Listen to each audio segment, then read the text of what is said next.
네, 사랑하는 성도 여러분, 지난밤 편히 잘 주무셨습니까? 오늘도 하나님께서 우리에게 새로운 한날 아침을 허락하셨습니다. 우리 같이 기도하고 새벽 예배 하나님께 드리겠습니다. 하나님 감사합니다. 오늘도 이른 아침 저희들을 고난 잠에서 깨우시고 하나님 앞으로 인도하심을 감사드립니다. 오늘 이 아침에 하나님께서 주시는 귀한 생명의 말씀을 통하여 진리를 깨닫게 하시고 요셉의 삶을 통하여 귀한 은혜 받을 수 있도록 하나님이 이끌어 주시옵소서. 오늘 하루도 우리 동대문의 모든 가족들을 눈동자와 같이 지키시며 각 가정이 평안할 수 있도록 도와주시옵소서. 예수님의 이름으로 감사하며 기도드립니다. 아멘. 오늘 주시는 하나님 말씀은 창세기 48장 8절에서 20절까지입니다. 이스라엘이 요셉의 아들들을 보고 이르되 이들은 누구냐? 요셉이 그의 아버지에게 아뢰되 이는 하나님이 여기서 내게 주신 아들들이니이다. 아버지가 이르되 그들을 데리고 내 앞으로 나아오라. 내가 그들에게 축복하리라. 이스라엘의 눈이 나이로 말미암아 어두워서 보지 못하더라.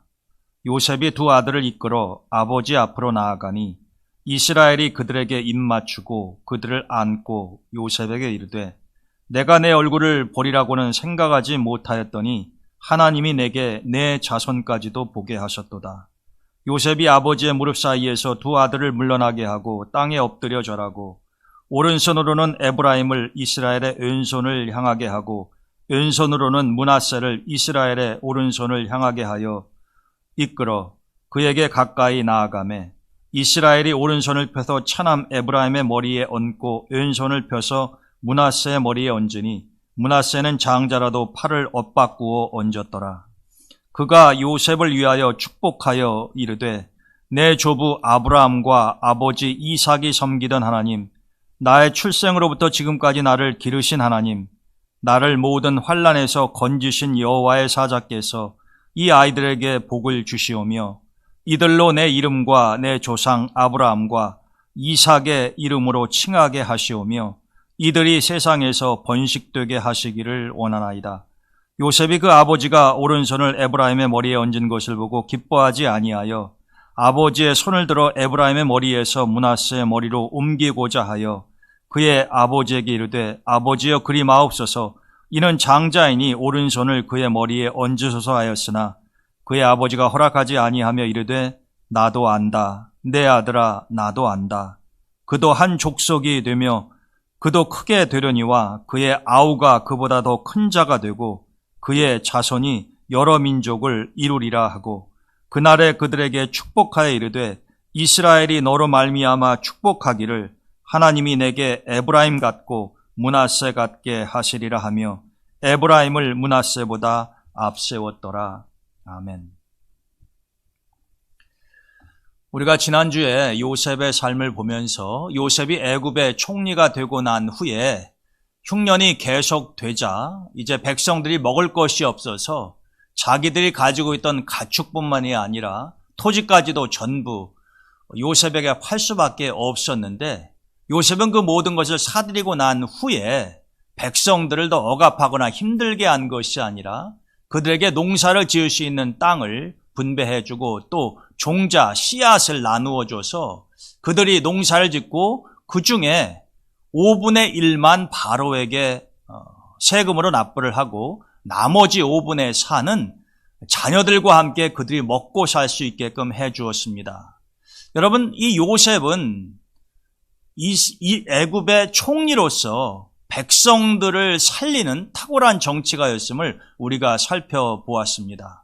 그는 진정으로 아무런 사리사욕을 취하지 않고 바로의 충실한 신하였으며 어찌하든지 7년 동안 계속된 그 대흉년 기간 동안에 이집트의 백성들을 잘 살 수 있게끔 해주었다라고 하는 거죠. 그렇기 때문에 이집트 백성들은 이 요셉에게 감사를 표할 수밖에 없었고 정말 꿈인지 생신지 믿기지 않을 정도로 그 흉년의 기간 동안에도 자신들에게 살아갈 수 있는 방법을 열어준 요셉을 존경하게 되었다라고 하는 것입니다. 이집트 사람도 아닌 이 히브리인 요셉이 이집트 대제국에 와서 정말로 하나님의 사랑과 그분의 뜻에 따른 놀라운 경륜을 펼쳐가는 것을 우리가 보게 되는 것이죠. 오늘 본문의 말씀은 이제 상황이 바뀌어서 아버지 야곱이 가나안에 있다가 흉년이 들자 요셉의 초청을 받고 모든 자녀손들을 데리고 이집트로 오지 않았습니까? 그리고 요셉이 준비해 놓았던 고센 땅에 머무르고 있었죠. 그런데 이제 야곱이 나이가 많아지게 되었다라고 하는 것입니다. 그리고 병이 들었죠. 사실 야곱은 이집트에 와서 17년밖에는 살지 못합니다. 그렇지만 130세에 와서 147세까지 17년을 사는 동안에 이제 많이 연로해졌고 병도 들었겠죠. 그래서 한 번은 아버지 야곱이 병이 들었다라고 하는 이야기를 듣고 요셉이 두 아들 므낫세와 에브라임을 데리고 아버지 병문안을 온 것입니다. 당시에 야곱은 거의 앞이 보이지 않는 그런 상황이었었던 것 같습니다. 그래서 손자들을 보고서도 금방 알아채지를 못했어요. 그래서 오늘 본문 8절의 말씀을 보면은 야곱이 묻지 않습니까? 이스라엘이 요셉의 아들들을 보고 이르되 이들은 누구냐? 자기 손자인데 예전에 본 적도 있었을 텐데 제대로 알아보지를 못한다라고 하는 것입니다.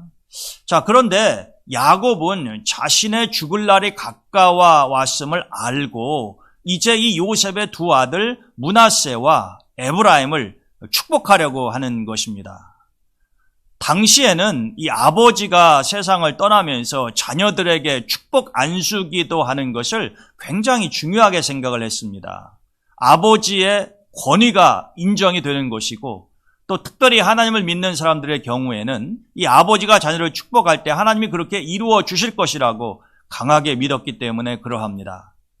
그래서 요셉도 자기의 두 아들이 이제 할아버지에게 이제 축복 기도를 받는 것을 기뻐했겠죠.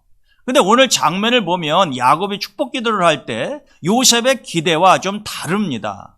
왜냐하면 이 권능과 능력을 상징하는 오른손을 장자인 므낫세 머리에 얹고 왼손을 차자인 에브라임의 머리에 얹고 축복 기도를 해야 되는데 야곱이 그렇게 하질 않는 겁니다.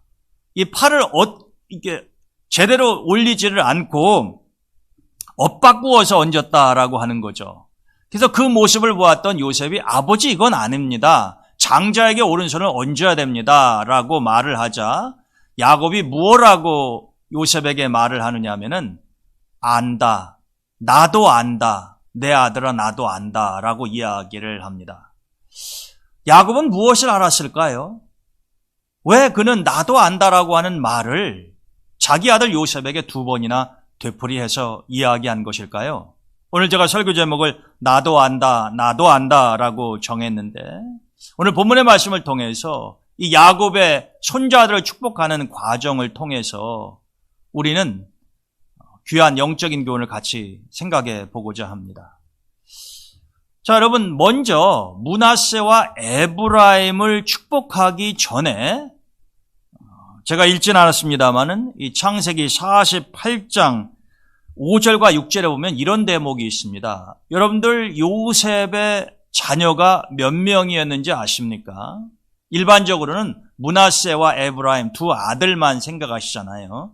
그런데 우리가 창세기 48장의 말씀을 자세히 읽어보면은 므낫세와 에브라임 이후에도 또 자녀들을 낳았다고 하는 것을 알 수가 있습니다. 물론 성경에 등장하진 않아요. 근데 야곱이 이렇게 이야기합니다. 아들 요셉에게 내가 애굽으로 와서 너한테 이르기 전에 내가 애굽에서 낳은 두 아들 에브라임과 므낫세는 내 것이라. 르우벤과 시므온처럼 내 것이 될 것이요. 이들 후에 내 소생은 너의 것이 될 것이며 그들의 유산은 그들의 형의 이름으로 함께 받으리라.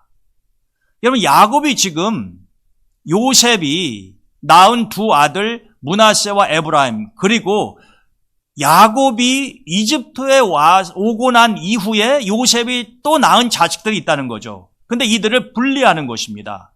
그러면서 므낫세와 에브라임 즉 야곱 자신이 이집트에 오기 전에 요셉이 낳았던 이 두 아들은 이제 내 것이라고 이야기를 합니다. 여러분 지금 아들이 아니잖아요. 이게 손자들 아닙니까? 근데 야곱이 왜 이렇게 이야기하는 것일까요? 여러분, 이스라엘은 여러분들 아시는 것처럼 이 야곱의 12아들로 형성된 12지파로 이루어지지 않습니까? 그런데 이 요셉이 빠지고요. 요셉 대신에 므낫세와 에브라임, 즉 요셉의 두 아들이 두 지파의 몫을 차지하게 됩니다. 모든 자식들이 한 지파를 형성하지만 이 요셉의 자녀들만큼은 두 지파 몫을 갖게 된다라고 하는 거죠. 사실 요셉은 그러할 충분한 자격도 있지 않습니까? 요셉이 아니었으면 야곱의 온 집안 식구들이 다 굶어 죽을 수도 있었던 상황이니까요. 그래서 그 12지파 수를 맞추기 위해서 레위 지파는 이 기업 분배에 들어가지가 않기 때문에 이제 레위 지파가 빠지고 요셉의 두 아들이 그 두 자리를 차지하게 되는 것입니다. 즉 요셉과 레위 대신에 므낫세와 에브라임이 들어가서 12명이 이제 맞춰지게 되는 거죠. 그러면서 야곱이 이제 므낫세와 에브라임을 마치 자기 아들들인 것처럼 그렇게 생각을 하고 일을 진행시키겠다라고 하는 것이죠. 자, 여기에서 우리는 야곱이 므낫세와 에브라임에 대해서 어떻게 귀하게 생각하고 있는가 하는 것을 볼 수가 있습니다. 그리고 이제 축복 기도를 할 때 지금 이렇게 손을 엇바꾸어서 얹지 않았습니까? 이게 요셉에게는 조금 마음에 들지 않았었던 모양이에요. 그래서 아버지 그렇게 하지 말라고 그러는데 요셉이 그럼에도 불구하고 아버지 야곱이 계속해서 진행하지 않습니까? 자, 여러분 우리는 여기에서 무엇을 생각해 보아야 하느냐면은 인생을 살아가는 데 있어서 모든 일을 순리대로 하는 지혜를 배워야 된다라고 하는 것입니다. 여러분, 아브라함에서부터 요셉에 이르는 이 한 집안의 4세대를 보게 되면은요, 우리가 아주 흥미로운 사실을 발견할 수 있습니다. 아브라함에게는 이스마엘과 이삭이라고 하는 아들이 있었었죠. 그런데 이스마엘이 장남임에도 불구하고 이삭을 통해서 하나님의 축복의 계열이 이어져 내려갑니다. 또 이삭에게는 에서와 야곱 두 아들이 있었지만 에서가 아니라 야곱을 통해서 내려가죠. 그리고 지금 요셉 때에 이르러서 므낫세가 아닌 에브라임을 통해서 지금 하나님께서 더 크고 강대한 민족을 이루어가겠다 말씀하시지 않습니까? 근데 여러분 이 세대들을 보게 되면 전부 다 차남이죠. 차자예요. 이스마엘이 아닌 이삭, 에서가 아닌 야곱, 므낫세가 아닌 에브라임, 전부 다 차자들 아닙니까? 이게 사실 이스라엘 전통 사회에서는 어울리지 않고 맞지 않는 현상이었습니다. 장남이 당연히 아버지에게 축복을 받고 그 집안을 세우고 이어나가는 것이 당연하다고 생각했던 시대였으니까 말입니다. 그런데 이 아브라함을 보게 되면은요, 하나님은 지금 이삭에게 가지고 계신 뜻이 있는데 이게 일이 처음에는 좀 얽히지 않습니까? 사실 이스마엘이라고 하는 아들은요, 하나님 계획에 없었던 것 아닙니까? 그런데 아브라함이 하나님의 때를 기다리지 못해서 하갈을 취해 낳은 이 어찌 보면은 돌발사고로 출생한 자식 아닙니까? 물론 이스마엘에게는 아무런 죄가 없어요. 그런데 아브라함과 사라가 지극히 인간적인 생각으로 이를 벌려서 낳게 된 아들이 이스마엘이다라고 하는 것입니다.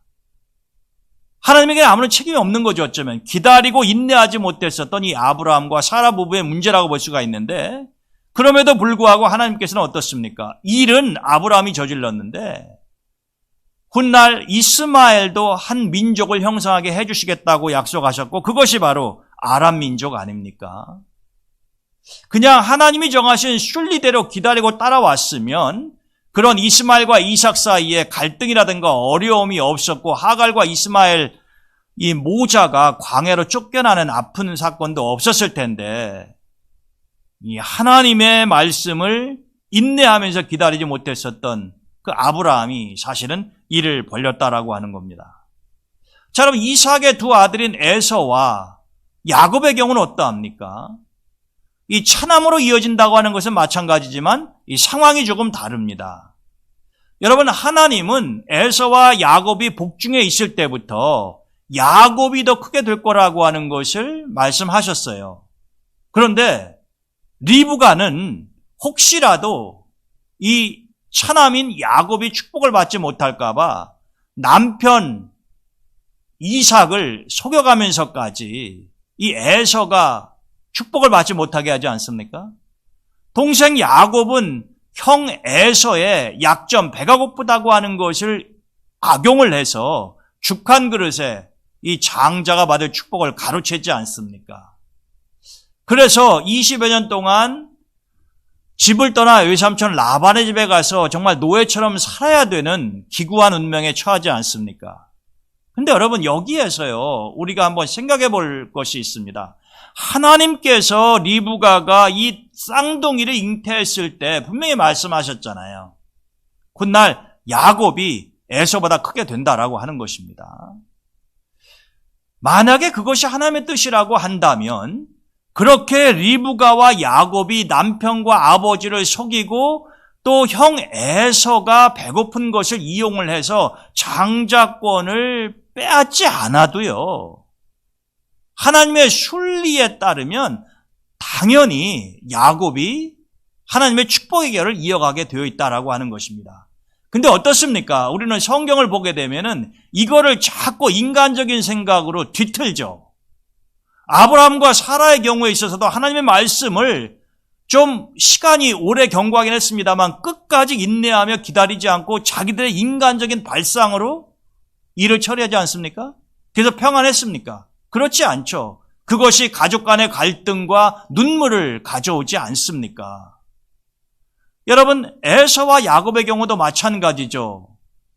리브가가 하나님이 두 아들을 잉태했을 때부터 했던 말을 끝까지 신실하게 믿었다고 한다면 하나님의 순리, 그분이 정하신 뜻에 따라서 언젠가는 야곱이 축복의 계열로 이어져 갈 거다라고 하는 것을 하나님께서 행하실 거라고 하는 것을 믿을 수 있었을 텐데 그러지를 못했죠. 그래서 자기의 남편인 이삭을 속이기도 하고 또 에서도 동생에게 어리석게도 또 죽 한 그릇에 장자권을 넘겨버리는 그런 일이 생기지 않습니까? 여기에서도 리브가나 야곱의 모습을 보게 되면 인간적으로 하나님의 순리에 따르지 않고 이것을 뒤트는 모습을 볼 수가 있다라고 하는 것입니다. 반면에 오늘 본문에 등장하는 야곱이요, 지금 손자 둘을 축복하는 과정을 보게 되면 조금 다릅니다. 여러분, 야곱이 자기를 말리는 요셉에게 뭐라고 이야기합니까? 나도 안다, 아들아 나도 안다라고 이야기합니다. 도대체 야곱은 뭘 안다는 이야기일까요? 여러분, 요셉은 자기의 장자인 므낫세가 태어났을 때 그 이름의 뜻이 무엇이었는지 기억하십니까? 하나님께서 므낫세를 나에게 주심으로 나의 과거의 모든 고통을 다 잊게 하셨다. 그런 의미였습니다. 두 번째 아들인 에브라임을 낳았을 때는 하나님이 나로 풍성하고 번창하게 하셨다라고 하는 의미였었어요. 자, 그러니까요, 어찌 보면은요, 요셉이 아버지 야곱이 므낫세에게 장남에게 오른손을 얹어서 축복을 하기를 원했었던 것은 어찌 보면 므낫세가 장자이니까 당연하다고 생각할 수 있을지 모르겠지만 므낫세는요, 요셉의 과거의 삶을 대변하는 인물입니다. 내가 지금까지 당했던 과거의 모든 고난을 하나님이 다 잊게 하셨다. 총리가 돼서 얻은 아들 아닙니까? 그래서 므낫세는 요셉의 과거를 대변하는 그런 성격을 띠고 있어요. 반면에 에브라임은 어떻습니까?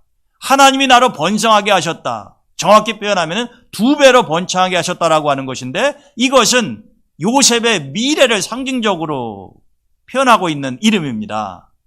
그러니까 이 두 아들이 요셉의 과거와 미래를 지금 나타내고 있는 것이라 볼 수 있는 거죠. 근데 이 므낫세에게 야곱이 오른손을 얹고 축복해 주기를 원했었다라고 하는 것은 어찌 보면은 요셉은 아직도 미래보다는 과거에 더 집착하고 있다고 하는 것을 상징적으로 보여주는 것이라고 우리가 생각할 수 있어요. 그런데 여러분, 야곱이 그러잖아요. 안다. 내가 안다는 거예요. 지금 요셉아, 네 마음도 안다는 겁니다. 네가 왜 나한테 그렇게 이야기하는지도 안다는 것이에요. 그러나 하나님의 뜻은 다르다라고 하는 것입니다. 따라서 우리가 하나님의 섭리에 따라 순리대로 하자라고 하는 것입니다. 무엇이 순리입니까? 하나님의 뜻에 따라서 내 생각을 내려놓는 것이 순리예요. 지금 야곱이 나도 안다라고 처음에 말했을 때는요, 이런 의미가 담겨져 있지 않을까요? 제가 말씀을 준비하면서 곰곰이 묵상해 보았던 것인데, 나도 안다, 뭘 안다는 겁니까? 옛날에 내가 차남이었을 때 어찌하든지 하나님의 축복을 받고 싶어서 형의 약점을 이용해서 아주 헐값에 주간 그릇에 형이 받아야 할 몫을 내가 가로챈 적이 있었다. 그러나 그 대가로 나는 20여 년 동안 외삼촌 라반의 집에서 어머니가 돌아가시는 것도 모른 채 너무나도 고난의 시간을 보내야 했었다. 하나님의 뜻대로 하지 않고 내 생각대로 인간의 계획대로 하나님의 팔을 비틀을 때에 어떠한 추악한 결과가 일어나는가 하는 것을 내가 알고 있다는 거예요. 소설 속의 이야기가 아니라 내 삶을 통해서 바로 앞에서 야곱이 그러지 않습니까? 내가 참으로 험악한 세월을 살았다고 말입니다. 야곱이 그렇게 험악한 세월을 살아야 할 이유가 없어요, 도대체가. 외삼촌 라반의 집으로 떠나기 전까지는 야곱의 삶이 그렇게 험악하지 않았습니다. 그런데 외삼촌 라반의 집에 가고 난 이후부터의 야곱의 삶은 그 이전과는 판이하게 달랐죠. 그런데 그의 고난의 시작이 어디에서부터 비롯된 것입니까? 하나님의 순리, 하나님의 뜻에 따라서 하나님이 자기를 택하여 쓰실 것을 기다리지 아니하고 어머니 리브가와 함께 아버지와 형을 어렵게 만들었었던, 속였던, 빼앗았던 그런 사건 아닙니까? 내가 그걸 너무 잘 알고 있다는 거예요. 그게 바로 첫 번째, 나도 안다라는 것입니다. 여러분, 그 사실을 요셉은 모르잖아요. 아버지 야곱이 어떤 일을 했으며 어떻게 살아왔는지 요셉은 어렸으니까요. 태어나기도 전이니까요. 그 이야기를 들어도 자기 눈으로 목격한 건 아니지 않습니까? 내가 안다는 거예요. 그렇게 하면 안 된다라고 하는 것을 안다는 겁니다. 두 번째, 아들아 나도 안다라고 하는 것은 나의 과거에 비추어 볼 때에 이제 에브라임에게 내 오른손, 즉 차남에게 내 오른손을 얹어도 축복을 하고 므낫세에게 왼손을 얹어 축복하는 것이 하나님의 순리임을 내가 알고 있다는 거예요. 그러니까 요셉아, 네가 장자 므낫세를 생각하는 마음은 알겠지만 너 역시도 지금 하나님의 뜻이 순리가 무엇인지를 알지 못하고 있다는 겁니다. 나처럼 그렇게 아주 나쁜 방법을 사용을 해서 하나님의 팔을 비틀지는 않는 것이지만은 지금 너도 장자가 오른손을 얹고 축복을 받아야 된다라고 하는 인간적인 생각에서 못 벗어나고 있다라고 하는 것입니다. 그게 나쁘다라는 뜻이 아니라 우리가 그렇게 생각하기가 너무 쉽다는 것이죠. 요셉이 저지르고 있는 실수, 요셉의 생각은 바로 우리의 생각일 수 있다는 것입니다. 아니, 장남이 당연히 할아버지가 오른손을 얹고 축복을 해서 므낫세가 동생 에브라임보다도 더 앞서야 되는 건 아니겠냐. 이게 여러분 아주 당연한 그리고 일반적인 사람들의 생각 아닙니까? 그게 사악하거나 잘못된 것은 아닙니다만은 지금 오늘 본문의 말씀은 그것이 하나님의 뜻이 아니고 그것이 하나님께서 계획하신 일이 아닐 때에는 우리의 그런 인간적인 생각을 내려놓고 하나님의 뜻을 따르는 것이 모든 일이 잘 되는 이 순리에 해당되는 것이다라고 하는 겁니다. 중국의 유명한 철학자인 노자라고 하는 사람이 도덕경이라고 하는 책에서 상선약수라고 하는 표현을 쓰죠. 최고의 선은 물과 같다라고 하는 것입니다. 여러분, 물이 어떠합니까? 물은 높은 곳에서 낮은 곳으로 흐르죠. 물이 거꾸로 흐르는 경우는 거의 없지 않습니까?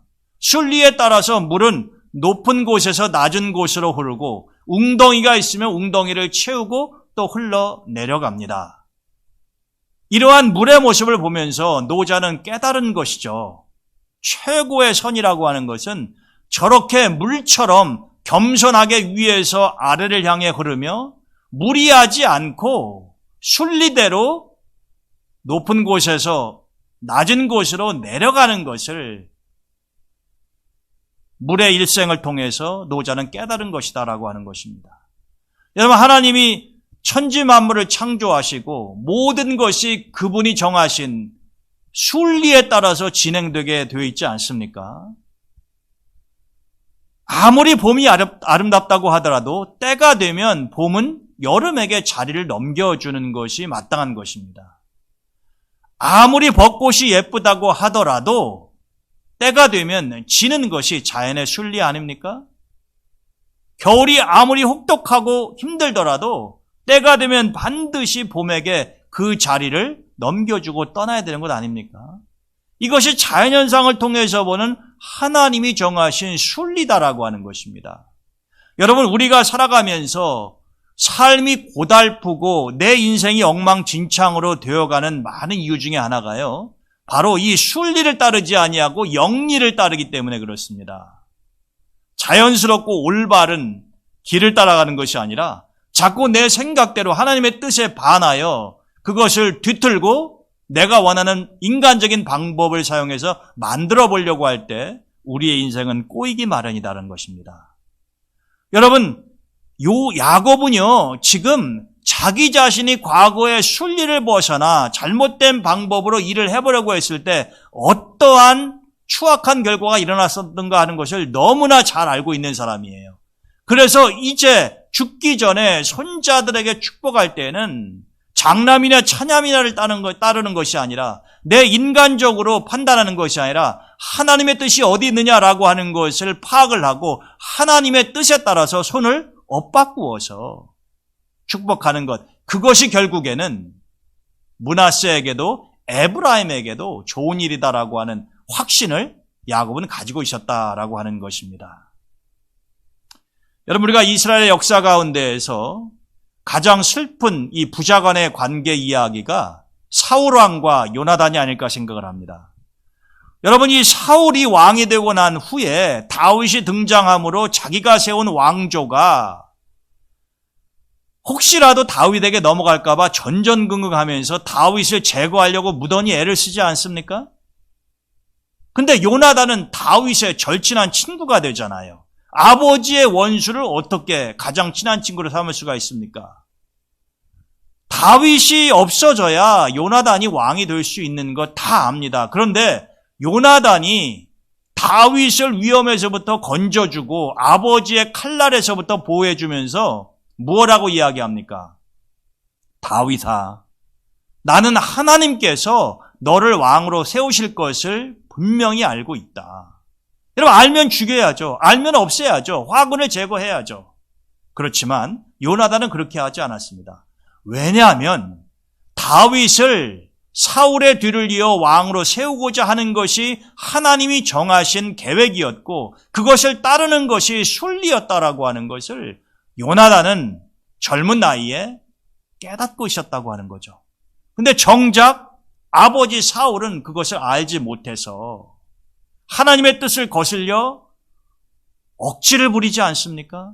그래서 다윗을 죽이려고 했지만 다윗이 죽은 것이 아니라 자기도 죽고 요나단도 죽게 만들고 왕자들이 모두 전쟁에 나가서 비참한 최후를 맞이하지 않습니까? 여러분, 이것은 한 예에 불과합니다. 옛날이나 지금이나 우리가 특별히 하나님을 믿는 성도들이 모든 일들을 자연의 변화, 계절의 바뀜, 그리고 물이 높은 곳에서 낮은 곳으로 흐르는 것처럼 이 세상사에는 순리라고 하는 것이 있어요. 당연히 따라야 할 법칙, 길이 있다라고 하는 것입니다. 그것에서 벗어나서 우리가 자꾸 억지로 무엇인가를 꾸미려 하고 내 계획대로 일을 해보려고 하면은요, 이것이 제대로 풀리는 것이 아니라 도리어 우리의 삶을 수렁텅이에 빠뜨리는 경우가 많이 있다라고 하는 것이죠. 그래서 야곱은 오랜 세월 자신의 삶의 경험을 통해서 그것을 뼈저리게 체험을 했고, 아직 그러한 것을 알지 못하는 요셉의 청을 거부하면서까지 하나님의 뜻에 따라서, 순리에 따라서 에브라임에게 오른손을 얻고 축복하는 것을 볼 수가 있다라고 하는 것입니다. 말씀을 정리하죠. 여러분들은 어떠하십니까? 하나님의 자녀로서 아브라함처럼 기다리는 것이 너무나 힘들고 어려워서 하나님에 대한 신뢰가 점점 약해지면서 내 스스로가 이스마엘을 낳아버리지는 않으십니까? 여러분들은 복중에 있을 때부터 하나님의 계획에 대해서 들었음에도 불구하고 인간적인 방법으로 에서에게서 축복권을 빼앗아 자꾸 야곱에게 넘겨주려고 하지는 않습니까? 여러분, 하나님이 야곱을 택하셨으면 하나님께서 그분의 계획대로 이루어 가실 것임을 왜 믿지 못하고 자꾸 인간적인 방법을 동원하느냐라고 하는 겁니다. 그래서 그들이 무슨 좋은 일을 겪었습니까? 오히려 더 끔찍하고 가슴 아픈 일들만 발생하지 않았습니까? 여러분들이 하나님을 믿고 신앙생활을 하면서 모든 일들을 이 하나님의 말씀에 따라서 행하게 되면 그것이 곧 순리의 길인 것입니다. 그러면 우리의 삶이 형통할 수 있다라고 하는 것이죠. 인간적인 생각과 내 계획보다는, 내가 원하는 것보다는 하나님의 뜻이 어디에 있는가라고 하는 것을 우리가 생각해보고 그 말씀에 순종하는 지혜와 믿음이 있어야 되지 않겠습니까? 그러면 우리의 삶은 꼬이지 않고 형통할 수 있다라고 하는 것입니다. 저는 우리 동대문교회 성도 여러분들이 그러한 지혜를 갖고 하나님의 뜻을 올바로 분별하는 가운데 여러분들과 여러분들의 자녀들의 삶이 형통하시기를 주님의 이름으로 축원드립니다. 내일은 주일입니다. 여러분들 기도하시고 코로나19 상황이 나아지지 않고 있는데 건강에 유의하시고 또 백신 접종 받으시는 분들 부작용이 생기지 않도록 중보해 주시고 여러분들 우리가 어서속히 하나님이 이 코로나19를 다 물러가게 하셔서 주님 전에서 다 같이 모이시는 날이 속히 오도록 기도해 주시기를 바랍니다. 제가 기도하고 오늘 새벽 예배 마치도록 하겠습니다. 하나님 감사합니다. 오늘 또 야곱과 요셉의 모습을 통해서 하나님께서 우리에게 주신 귀한 진리를 생각해 보았습니다. 우리는 하나님을 믿으면서도 하나님의 인도하심과 하나님의 계획에 따라 순리적으로 일을 진행하는 것이 아니라 얼마나 많이 내 생각대로 일을 저지르며 인간적인 방법으로 하나님의 팔을 꺾으려 하는지 오늘 다시 한번 말씀을 통해서 깊이 깨달았습니다. 하나님, 우리에게 물과 같은 지혜를 주셔서 늘 겸손하게 순리대로 살아갈 수 있도록 도우시고 인간적인 방법보다는 하나님이 무엇을 생각하시는가 하는 것을 더 깊이 묵상할 수 있는 지혜를 허락해 주시옵소서. 저희들이 드린 간절한 기도를 하나님이 연락하시고 응답해 주시기를 바라며 예수 그리스도의 이름으로 감사하기로 드립니다.